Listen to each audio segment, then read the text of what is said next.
So yung mga boss, meron tayong Montero na mayroon daw sipol bandang turbo o EGR.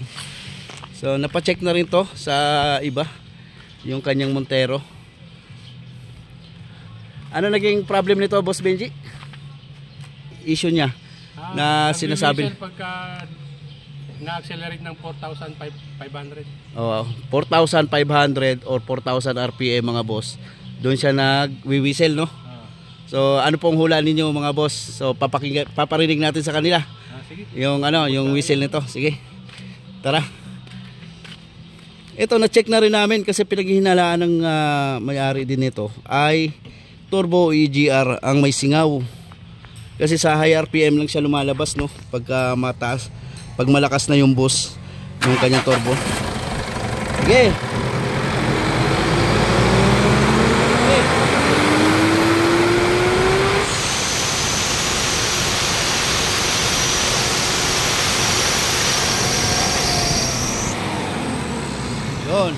Pero sa mga 2.5 to 3,000 RPM, Kabinje, sa 2.5 to 3,000 RPM,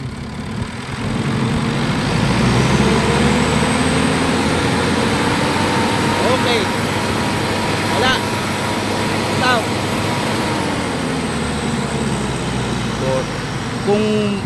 Kung mapapansin natin, pag nasa 2.5 to 3,000 RPM lang, ay wala siyang whistle or ingay pag ina-high rev.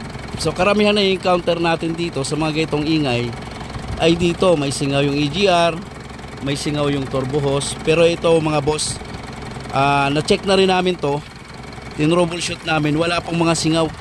Yung mga hose niya papunta sa intercooler, sa turbo. Magtataka ka, pag nasa mga 4,000 RPM lalaruin mo na siya, ay doon na po tumutunog. Sige Kabinje.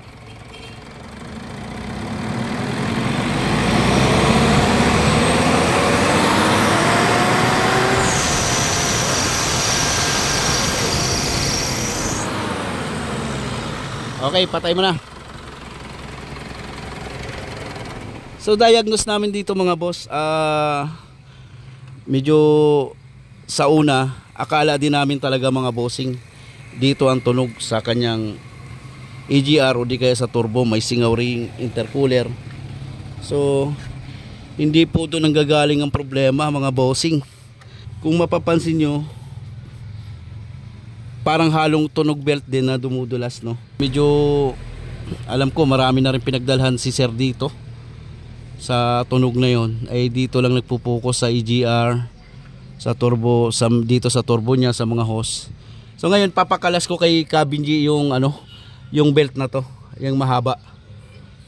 Ayan, kalasin mo Kabinji, tingnan natin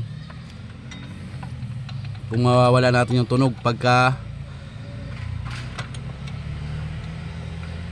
yung sa aircon belt kinalas na namin mga boss. So andun pa rin yung tunog.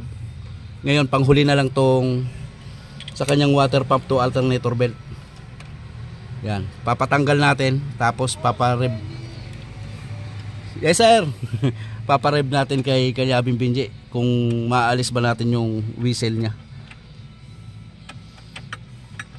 So medyo marami-rami na rin pinagdaanan to si boss dahil sa ganitong tunog.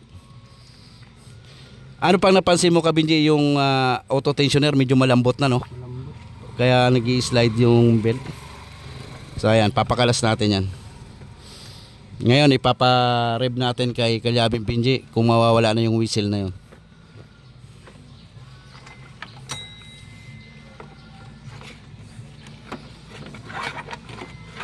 Yan.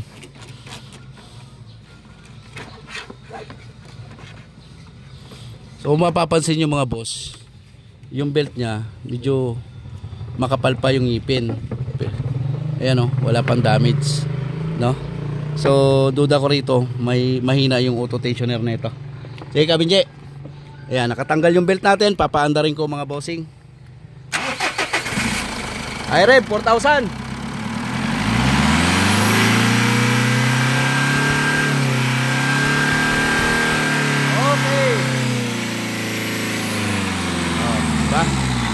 Wala yung tunog mga boss. So wala na yung tunog. Ito lang tinanggal natin. Ano kabinje, ito lang papalitan natin kasama yung Tensioner at bearing. auto tensioner at saka belt.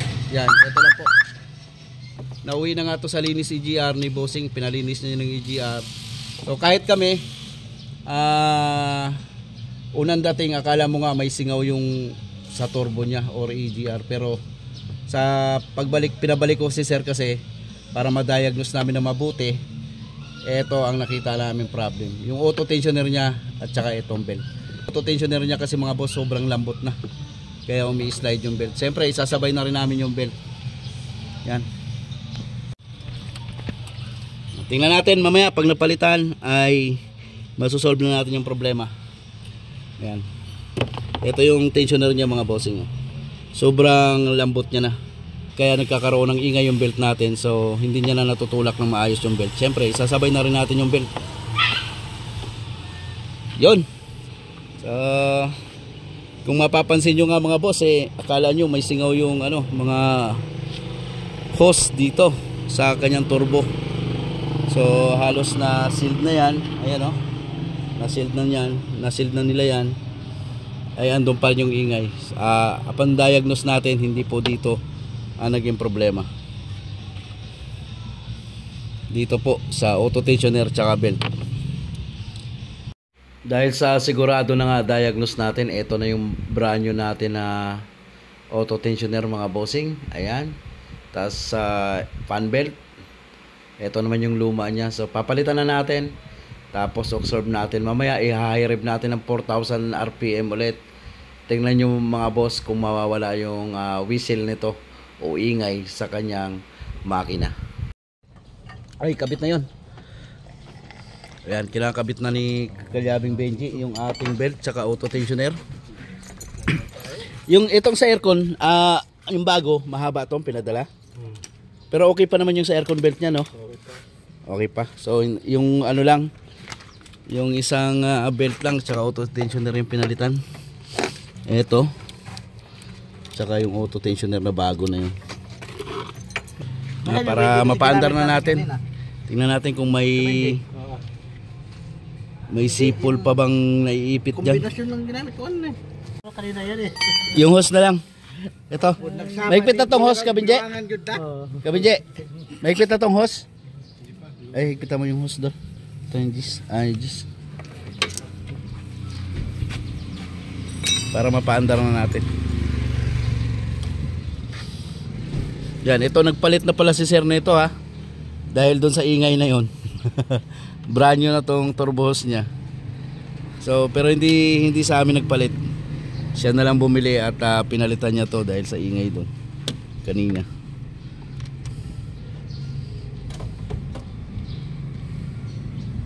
Fire. Oh, fire.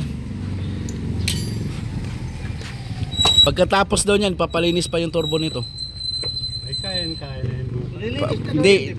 Ha? Hindi pa. Malinis na yan 4,000. Okay. 4,000.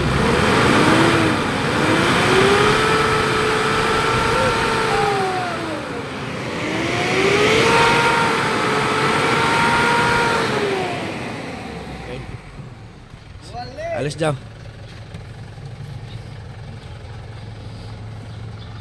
So ako naman, ako magta-try.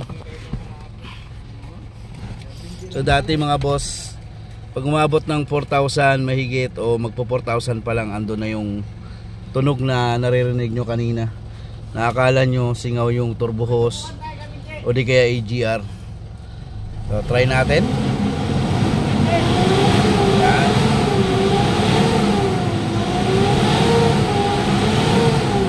Okay.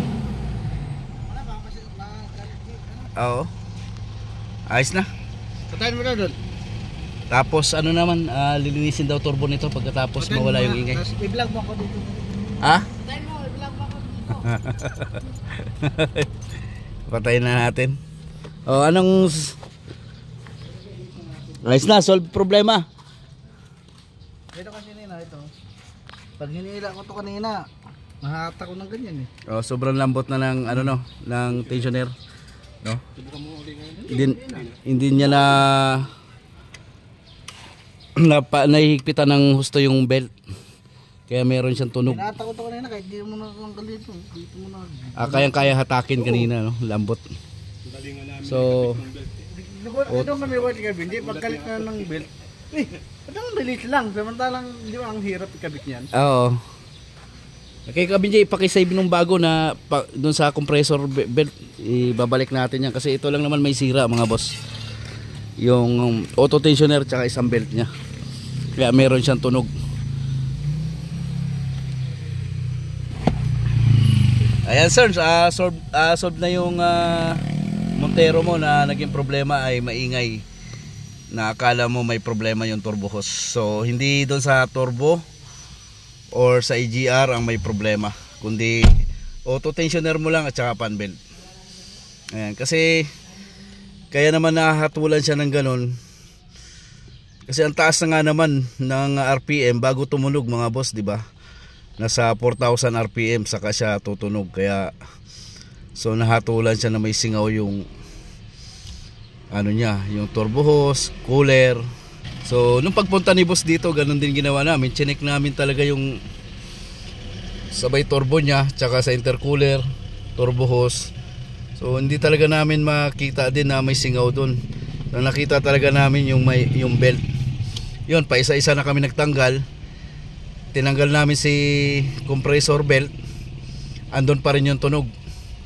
Tapos nung ginalaw-galaw namin yung belt doon sa may alternator, yung mahaba, yung 6PK natin na may auto tensioner, kayang-kaya mo nang hatak-hatakin yung belt eh. So ibig sabihin maluwag, hindi niya na didiinan ng maayos yung, o hindi niya nahigpitan ng mabuti yung kanyang fan belt. So kaya mayroon siyang tunog. So ngayon okay na. So sabi ni sir, ipapalinis na rin daw yung turbo niya pag na-solve namin yung problema nitong Montero. Okay? So lilinisin na lang natin yung turbo nito. Kasi mahaba na rin naman yung tinakbo. Nasa 73 pa lang pala to. 73,995.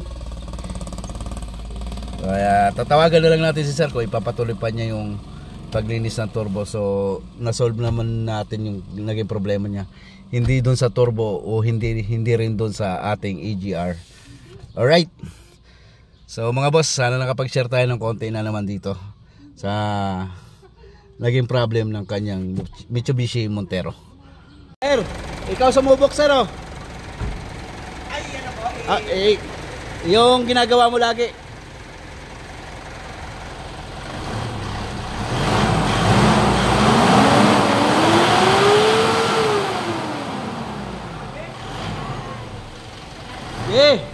Banat pa.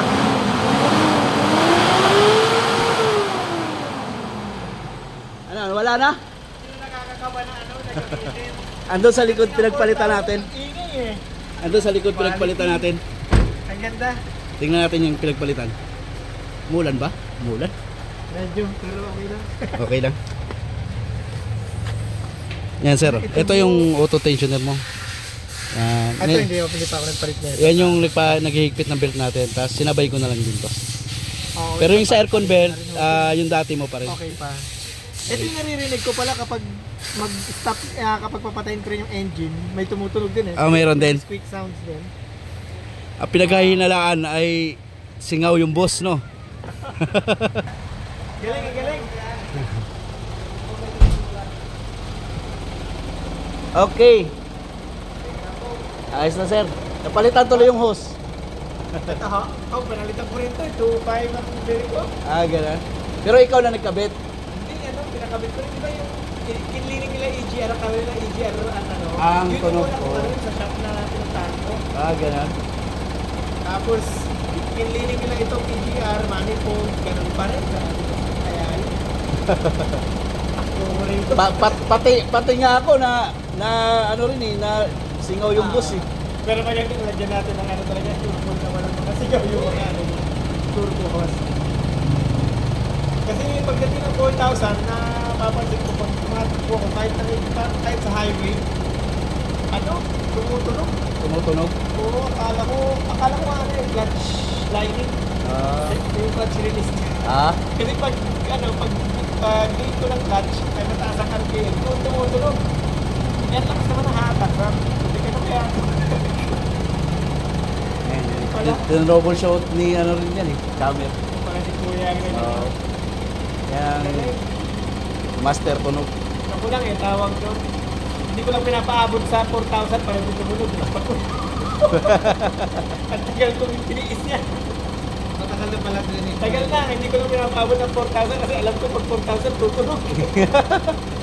Akala mo rin sa turbo no kasi 4,000 high RPM Oo, tumutunog. parang tunog singaw. Tunog singaw. Tunog pala. Okay na, solve na problem. Thank you po, thank you. Ang balik ko na lang sa turbo training, mga itawag na sa turbo. Sige sir. Gaganda ako. Thank you po. Okay. Sarado ko na. Okay, okay.